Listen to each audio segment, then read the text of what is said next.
င်္ဂလာပါရှင်ပုံမြင်ရှုချန်နယ်လေးကနေကြိုဆိုပါရစေ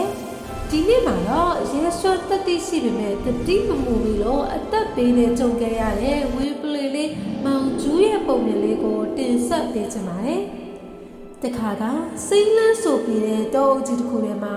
ဝေပလီတအုပ်ဟာပျော်ပျော်ရွှင်ရွှင်နေထိုင်ကြပါတယ်ဒီနေ့မှာတော့တောအုပ်တစ်ခုလုံးတုံခိန်းသွားစီနဲ့စစ်သေးစီကောင်ရဲ့နှီးတံကြီးထွက်ပေါ်လာပါတော့တယ်ဝေပလီအုပ်ဟာကြောက်လက်တကြားနဲ့ထွက်ပြေးကြတဲ့အချိန်မှာမောင်ကျူးလို့ခေါ်တဲ့ဝေပလီလေးကတော့မပြေးပဲရဲရဲဝုန်းဝုန်းကြံရှိခဲ့ပါတယ်မင်းတို့ပြေးကြပါငါပဲရင်ဆိုင်လိုက်မယ်လို့ဟစ်အော်ရင်စစ်သေးကြီးကိုခုခံခဲ့တာပေါ့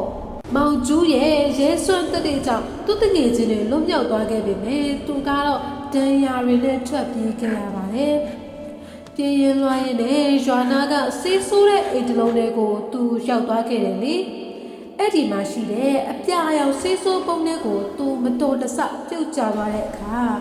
သူ့ခန္ဓာကိုယ်တစ်ခုလုံးကအပြာရောင်ကြီးပြောင်းသွားပါတော့တယ်တစ်ဖက်မှာတော့သူ့တငယ်ချင်းဝင်ပလူတွေကမောင်ကျူးသေးပြီလို့ထင်နေကြတာပေါ့ရက်အနေငယ်ကြတဲ့အခါမှာတော့တိုးထဲမှာ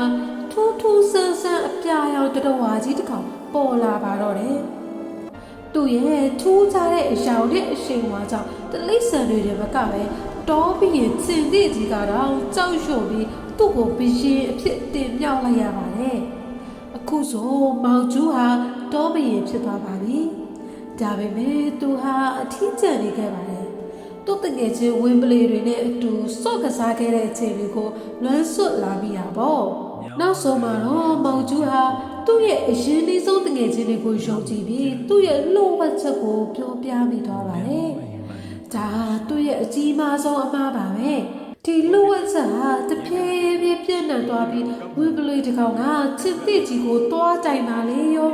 အဲ့ဒီအပြာရောင်ဘီရင်ကြီးကတခြားသူမဟုတ်ဘူးကျွန်တော်တို့တကယ်ချင်းမောင်ကျူးပါတဲ့ချင်းသေးကြီးကအစပိုင်းမှာမယုံခဲ့ပေမဲ့တညမှာဝေပလူတွေဥတန်ကိုကြားတဲ့အခါမောင်ကျူးဟာဝေပလူစိတ်ပေါက်ပြီးလိုက်ဦးမိသွားပါတယ်အဲ့ဒီအခါမှာတော့ချင်းသေးကြီးဟာအပြာရောင်တွတ်တော်ဟာဝေပလူပဲဆိုတာသိသွားပြီးဒေါသကြီးနဲ့မောင်ကျူးကိုတပ်ပြစ်လိုက်ပါတော့တယ်ရှင်ကဲပြိတ္တတို့ရေဒီပုံမြင်လေးကပေးခြင်းနဲ့သင်ခန်းစာကတော့အရန်ကိုလေးနက်ပါတယ်။ရဲစွမ်းတတိရှိဖို့လိုအပ်တယ်လို့ဉာဏ်ပညာနဲ့တတိရှိဖို့ကလည်းအသက်ပါပဲ။မိမိရဲ့အောင်မြင်မှုတွေလှုပ်ဝက်ချက်တွေကိုမစင်မကျင်မျှဝေမိတာဟာကိုအန်တီရဲ့တိုးပိုးလိုက်တာနဲ့အတူတူပါပဲ။အောင်မြင်မှုလမ်းကြောင်းပေါ်မှာအမြဲမပြတ်တတိထားဖို့နဲ့မိမိရဲ့အင်အားကိုကာကွယ်တတ်ဖို့လိုအပ်ပါတယ်။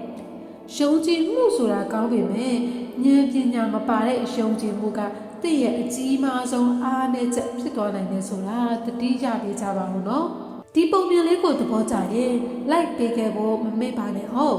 နောက်ထပ်ပုံမြင်ကောင်းတွေမှာပြန်ဆုံတွေ့ကြဖို့ subscribe လေးလည်းနှိပ်ခဲ့ပါဦးနော်အားလုံးပဲသတိရှိရှိနဲ့အောင်မြင်ကြပါစေအားလုံးကိုကျေးဇူးတင်ပါတယ်